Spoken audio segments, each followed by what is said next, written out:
never seen anything like it. Guys, this was one of the wildest, if not the wildest opening weekend of college football that I have ever seen, that we, as a college football community, has ever seen. And honestly, would you expect anything less? Would you want anything less? After everything we dealt with in 2020, to me, there was no better way to kick off this 2021 season than with everything that we saw from the span of Thursday night through Sunday night. From upsets to individual performances to statement victories, we literally saw it all over these last few days. And guys, we are here to break down everything you need to know and everything that we just witnessed from week one. So welcome back to the Gridiron Expert, guys, ready to give you our first weekly recap of the year. Yes, we did week 0, but this is the first true weekly recap. As always, make sure to continue to like, comment, subscribe, share our videos. Check out everything down in the description below as well. Especially go sign up for those expert picks. For those of you that did sign up for our expert picks, we had a very profitable weekend, as you all saw. So make sure you go sign up for those today, guys. It's a year-long subscription. You get our picks, both college and NFL, for the entire year. Includes bowl games, includes playoff games. Do not miss out on that. We're off to a great start, and we're going to keep the ball rolling all year long. Again, the link for that down in the description below. So let's take a look at week one. Before we dive into that, yes, we know that Ole Miss and Louisville play on Monday. We had a couple conflicts come up. We weren't going to be able to get this recap out to you guys on time if we didn't do it now. We're filming this right after the Notre Dame-Florida State game. So we're doing it now, putting it out on Monday. We'll touch on Ole Miss Louisville later on. And obviously in our next weekly recap, we'll have our whiteboard up here. We'll have our records for the week. We went 45-13 straight up. And obviously that does not include the Ole Miss game. We'll have all those numbers, everything put up next week. This is kind of a scheduling conflict. We had to do it the way we're doing it right now. But we are aware there's still one more game left. And it's going to be a good one down in Atlanta. But let's take a look at week one real quick. And before we dive into the big stuff, we're going to go with quick headlines. Quick like news flashes that you see on the ticker on ESPN. So the first things first, 6 FCS over FBS upsets, guys. 6. We saw 6 FCS teams score huge victories over FBS opponents. The big ones to me were UC Davis over Tulsa. Tulsa, a team that was the runner-up in the American Conference last year, loses their first game to UC Davis. We saw East Tennessee State beat Vanderbilt out of the SEC by 20. Yes, we know they're Vanderbilt. Yes, we know they were dealing with a brand new coach in Clark Lee. But to lose to an FCS opponent by 20 points on your home turf and your debut as the new head coach, it's an all-time low for the Commodores. And by far the biggest FCS upset of the day, of the weekend, Montana taking down number 20 Washington, 13-7. Low-scoring affair out in Seattle, but Montana taking down the Huskies, a team that many thought could challenge Oregon for the Pac-12, could maybe win the North. Not a very good start for Jimmy Lake and his program. The FCS played unreal, guys, this last weekend. And let's go ahead and give an honorable mention to Ren Heffley over at Presbyterian, who set an FCS record with 10 passing touchdowns in Presbyterian's 84-43 win against St. Andrews. Brand new head coach in Kevin Kelly, coming over from the high school ranks. Coached at Pulaski Academy in Arkansas, right in my backyard, actually. Saw him play and saw him coach multiple times here in Arkansas. Unbelievable scheme. Never punt. Always goes for the onside kick. Brings in Ren Heffley, 10 passing touchdowns in his debut with Presbyterian. Again, FCS record. Unreal. Other headlines. UCF, Thursday night, comes back down 21 in Gus Malzahn's first game with the Knights. Come back down 21, defeats Boise State. And Andy Avalos' first game defeats Boise State at the Bounce House 36-31. Had over a 2-hour weather delay. If you stayed up for that game, you all know it was well worth it. Big win for UCF. Charlotte gets their first win over a Power 5 team. First win ever against a Power 5 team, defeating Duke 31-28. Will Healy, unbelievable job with the 49ers. Michigan State on Friday night took down Northwestern, the reigning Big Ten West champions, beat them 38-21 at Northwestern behind a huge day from Kenneth Walker III, 264 rushing yards and 4 touchdowns. Mel Tucker and his Spartans looked good against a Northwestern team that we all knew was going to be going through a rebuild in 2021. And finally, number 11 Oregon escaped Fresno State. We knew the Bulldogs had a good offense. They escaped Fresno State 31-24 in Eugene. Needed a game-winning touchdown with 2:57 left to break a 24-all tie. Oregon, as we all know, travels to Ohio State in week 2. Biggest storyline there, though, is yes, Oregon escaped, but they lost Kayvon Thibodeau. They lost Kayvon Thibodeau to injury. Whether he'll be there for the Ohio State game or not remains to be seen, but that is the storyline you need to watch out for in the days leading up to Saturday's matchup in Columbus. Speaking of Ohio State, we're diving into the big top 10 games that we're looking at now, top big storylines. Ohio State on Thursday night, the fourth-ranked team in the country, took down Minnesota 45-31. And we knew, guys, we said, Minnesota, do we think they're going to beat Ohio State? No. But do we think they could give them a test? Absolutely. And that's exactly what the Golden Gophers did. Ohio State breaking in a new quarterback, coming in on the road on a Thursday night, fans back in the stands, so much going into this game. The Buckeyes actually trailed 14-10 at halftime and trailed 21-17 midway through the third quarter before they finally hit their stride. Their new quarterback, C.J. Stroud, had 294 yards and 4 touchdowns, just 1 interception. People were very critical of him. He's no Justin Fields. You couldn't expect him to be Justin Fields. But for what it was worth, I thought Stroud played relatively well, and I think you'll see him take a bigger step forward next week when they play Oregon. But give credit to P.J. Fleck and the Golden Gophers. Played with a lot of heart, a lot of fight, very slow start, but that gutsy 4th and 1 call gave the Golden Gophers the life they needed to stay in that game. And how about Muhammad Ibrahim? 163 yards and 2 touchdowns on the ground. Ohio State's rushing defense, a little suspect against the Golden Gophers. Minnesota, they're a legitimate threat in the West, guys. Big performance from them, but fell just short, 14 to the Buckeyes.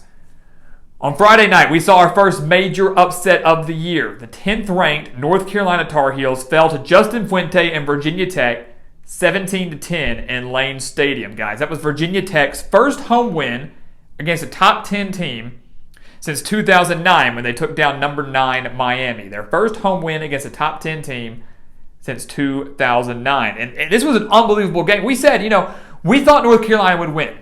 We did.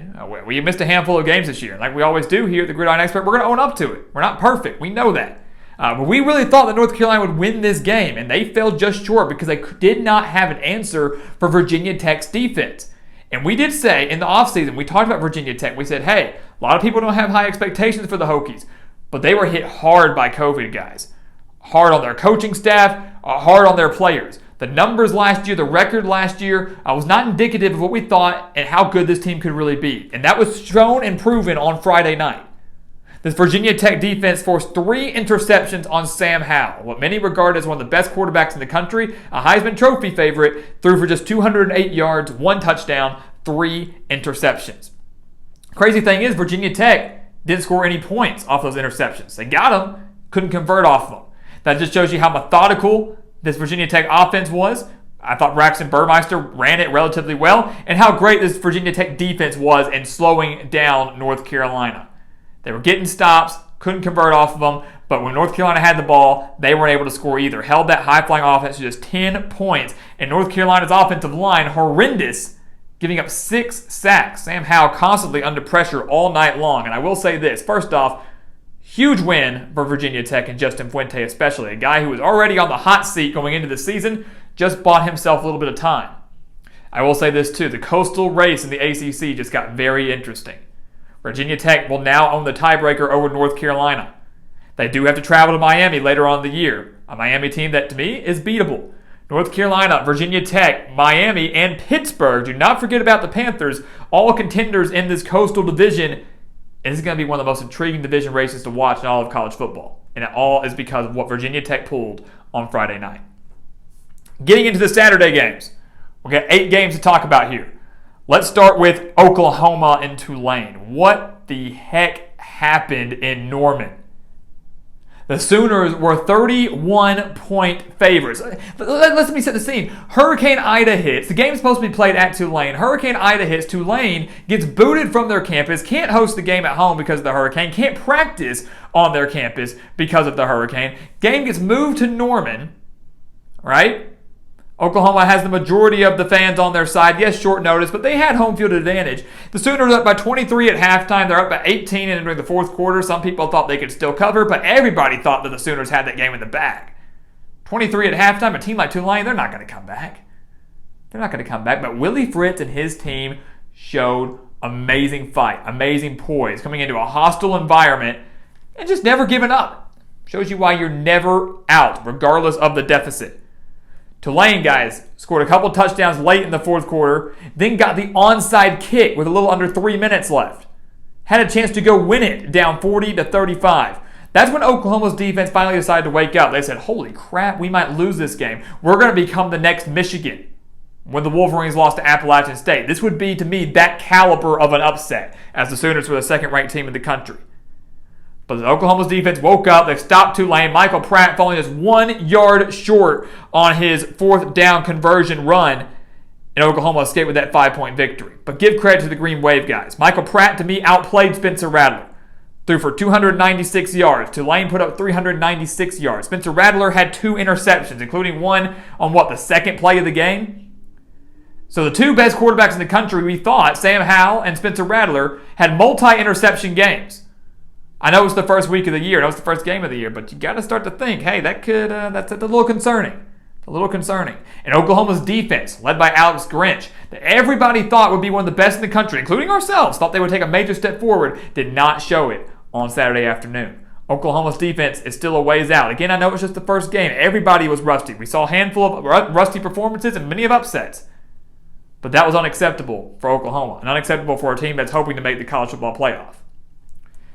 Moving on to the Big Ten. How about Penn State? The 19th ranked team in the country goes into Madison and takes down number 12 Wisconsin 16-10. Fantastic defensive game between these programs, guys. Fantastic defensive, low-scoring battle. And really, to me, guys, first off, credit to James Franklin and Penn State. Their defense played amazing. Unbelievable defensive performance. Every time their back was against the wall, they came up with a big play and a big stop. I mean, listen to this. He goes both ways. Big plays for Penn State's defense, missed opportunities for Wisconsin. Wisconsin got all the way to the Penn State 2-yard line. Couldn't get it in the end zone. Lined up to kick a field goal. Missed it. They got to the Penn State 8-yard line and fumbled. They got to the Penn State 1-yard line with 2:38 remaining in the game. They punch it in. They're probably going to win the game, 17-16. But they fumbled. The ball got moved back to the 7-yard line. And after that, the Badgers couldn't get the ball in the end zone. Graham Mertz threw one of his two interceptions from the 8-yard line, and that ended up giving Penn State the victory, sealing the victory for Penn State. All the credit in the world, though, again, to Sean Clifford and this Penn State offense. Clifford, 247 yards and a touchdown. Penn State facing a lot of adversity in that game. They overcame it. Again, this was to us a battle between two teams desperately hoping to bounce back after disappointing 2020s. Penn State riding a lot of momentum. A 5-game winning streak now. Won their final 4 games of 2020. They've got a huge road win on their resume now, and the Nittany Lions are for real. Can touch quick on this one. Number 1 Alabama rolls past number 14 Miami 44-13. This game was over before it started. Did you really think that Alabama was going to play Miami close, or vice versa, Miami play Alabama close? Did we really think this was going to be a close game? Nick Saban was 10-0 all-time in neutral site season openers, winning those games by an average of 26.7 points per game. He won this one by 31 because Bryce Young played out of his mind, setting an Alabama record for the most yards thrown by a first-time starter. His first career start throws for 344 yards and 4 touchdowns. Alabama forced 3 turnovers. They led by 27-0 in the second quarter. They held Miami to 266 yards. Bama themselves put up 501 yards of offense. Out of all the teams that I watched, all top 25 teams, every team out there, Alabama was the best. Rightfully so, number 1 team in the country. But to me, there is one team in the country to beat. It's not Georgia, who beat Clemson. We'll talk on that in a second. It's Alabama. Their defense is ridiculous. Their offense is ridiculous. Everybody was worried about it, worried about how much they lost on offense. We said, don't worry about it. They're going to be fine. They're going to annihilate Miami, and they did just that. 31-point victory for the Crimson Tide. And again, they are the team to beat until someone can dethrone them. And I don't know if anyone can. Moving on to the Big Ten again. Another quick hitter. Number 18, Iowa, took down number 17, Indiana, 34-6. You know, Indiana was one of the biggest surprise teams in 2020. They were kind of the darling of college football. Tom Allen and his enthusiasm and passion, and the Hoosiers being relevant in football. Everybody was expecting another big year from them, and not to say they can't still have that. But they're going to have to play a lot better than they did. We thought Iowa would win this game. They did just that. Did we think they'd win by 28? No. But we did think they'd win. The power of Kinnick Stadium is real, guys. It was 14-0 less than 3 minutes into the game. Michael Penix was just 14 for 31 with 156 yards and 3 interceptions. 2 of those interceptions returned by touchdowns. by Riley Moss. That guy had 2 pick sixes in a single game. Iowa in our preseason top 25 was closer to the top 10. We had them around 11th or 12th, somewhere around there. They were 18th in this game. They looked like a top 10 team like we thought they were, and they should be a top 10 team, in my opinion, going into week 2. If not, somewhere at least by 12th, move up 6, 7 spots in the rankings, because this Iowa team is for real. They are for real. And after what we saw from Wisconsin, the Hawkeyes might be the team to beat in the Big Ten West. Number 21, Texas. Real quick, shut up all the doubters. Everybody thought Louisiana, who was ranked 23rd out of the Sun Belt, would walk into Austin and take down a Texas team that we didn't know too much about at Steve Sarkisian's first game. And Texas said, okay, hold on. Yes, we know Iowa State lost Louisiana last year. Yes, we know the Raging Cajuns are good, especially defensively. But we got this. And they did. They beat the Raging Cajuns 38-18. Beat them by 20. Beat them by 20. Hudson Card, his first start with the Longhorns, 224 yards, 2 touchdowns. Bijan Robinson, 103 yards, 1 touchdown. Texas put up 435 yards of offense against an elite defense in Louisiana. 435 yards of offense. This Texas team looked good, guys. And to me, they can only get better. Steve Sarkisian, 1-0 in his time as a head man down in Austin. Interesting matchup in week 2 at Arkansas. Old Southwest Conference rivals going at it. Might be a little bit tougher than what we saw in this Louisiana game, but nonetheless, an impressive victory for Texas, and to me, a statement victory for Texas. We've got 3 games left to talk about here, and I think we know what the biggest one is. It's Georgia-Clemson. Let's talk on that real quick. Number 5, Georgia took down number 3, Clemson in a defensive slugfest, 10-3. So to me, this game did not live up to the hype. It wasn't as exciting as we thought it might be, but it was, to me, it showed how great these two teams are. It showed how good these two teams are, especially defensively, guys. Neither team could move the ball offensively. The only touchdown in this game came on a pick 6, obviously in favor of the Bulldogs. And give all the credit in the world to Kirby Smart and Georgia, guys. An unbelievable game plan, unbelievable defensive performance from them. They might have the best defense in the country. If you're ranking the defenses, it's Georgia and Alabama or Alabama, Georgia. Regardless, they have a top 2 defense in the nation, guys. This Georgia team is for real. And I do believe that this win against Clemson actually booked them a spot in the college football playoff, because I don't know if there's a team on their schedule the rest of the way that can beat Georgia. And even if the Bulldogs were to lose to Alabama in the SEC championship game, they're not going to miss out on the playoff as a one-loss team. So unless Georgia slips up somewhere in the regular season, and I don't think they will, you will see Kirby Smart and Georgia in the college football playoff. Again, an unbelievable game between these two, especially from the defenses. When you look at the offensive stats, they were abysmal. And you could credit that, say, man, our offense isn't any good, or dang, our defense is just that good. I mean, listen to this. JT Daniels for Georgia, 135 yards and an interception. Not a good stat line. DJ Uiagalelei, 178 yards and an interception. Not a good stat line. The interception, though, way more costly for Clemson than JT Daniels was for Georgia. Georgia had 256 yards of offense. Clemson had 180. The Bulldogs held Clemson to 2 rushing yards. And we said that. We said if Clemson wants to win this game, they've got to win it through the air. And to me, that's the recipe for anybody. If you want to beat Georgia, you have to win through the air, because you're not going to run against this Georgia team. They had the number 1 rushing defense in the country last year. They're well on their way to doing it again this year. Not to mention that front 7 is unbelievable. 7 sacks for Georgia, guys. 7 sacks for Georgia against Clemson. Clemson's offensive line was an area of concern. Rightfully so. That was an embarrassing performance, and you couldn't help but feel bad for DJ Uiagalelei back there. But again, kind of like we mentioned earlier, with a Penn State defense that bent but didn't break, the same goes for Georgia.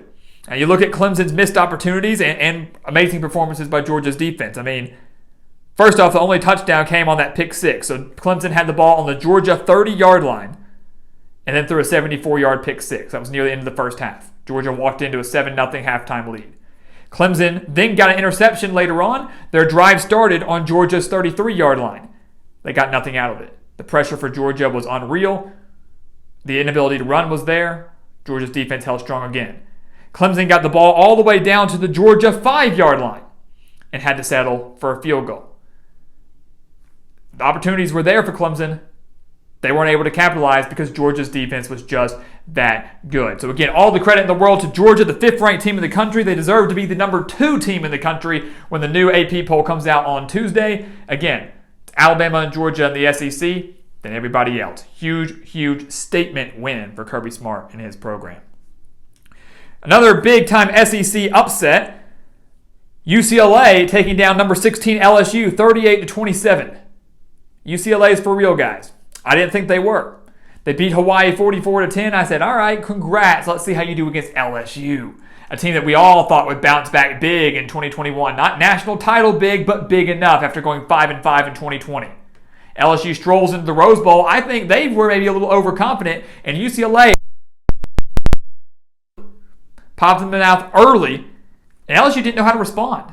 The Tigers' defense, which was one of the worst in the nation last year, showed no signs of improvement in 2021, allowing 470 yards of offense to the Bruins. And Dorian Thompson-Robinson, how about him? You know he heard all week long about how people said he couldn't pass. They said his accuracy was iffy, wasn't good enough, that UCLA was more of a run team, and that they weren't going to go anywhere unless he could fix his passing game. He answered that call. Dorian Thompson-Robinson, 260 passing yards to go along with a team total of 210 rushing yards.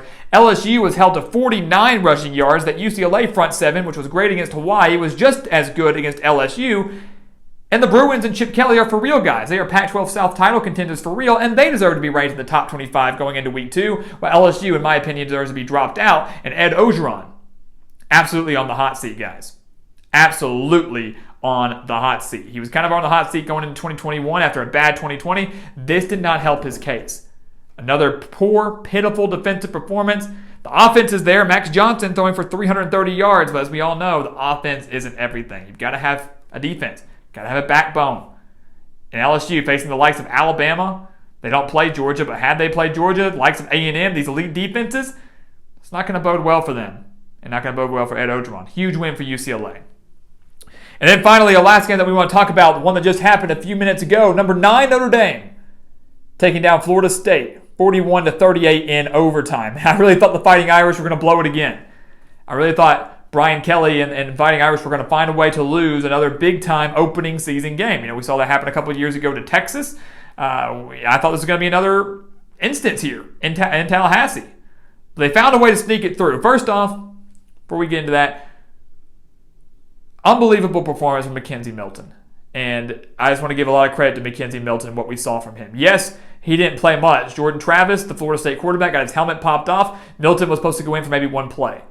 Instead, he played the remainder of the game, played the remainder of the fourth quarter, played all of overtime, went 5 for 7 for 48 yards, but led the team to 10 points, including the game-tying field goal that sent the game to overtime.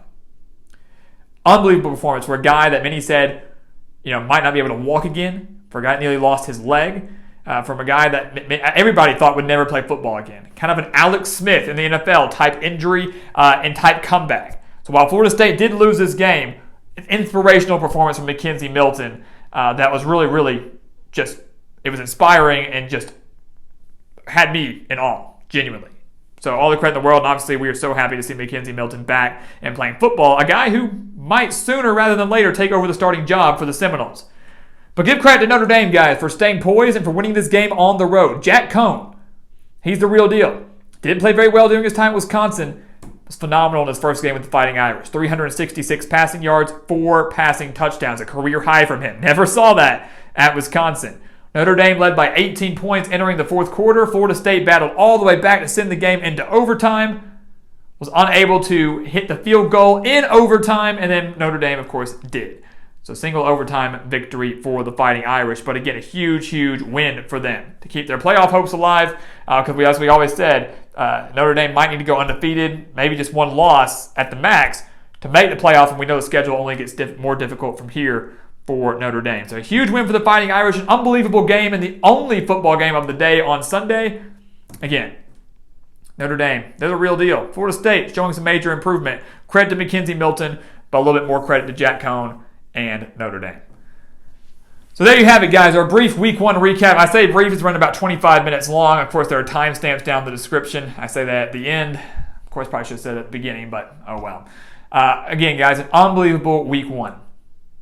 Something that, like I said, I've never seen before. Something that I'm sure many of you have never seen before. The amount of upsets we saw, the amount of unbelievable performances we saw, the amount of statement wins we saw from the likes of Iowa, from the likes, obviously, of Georgia, UCLA, Penn State. I mean, It was ridiculous. It was unreal. Again, we saw the FCS upsets. Give some credit to the FCS. How about that? I mean, really, guys, at the end of the day, we are in store for an amazing college football season. So if you thought this was just the beginning, you need to think again. You need to buckle up because we're in for a wild ride. All this happened in week 1.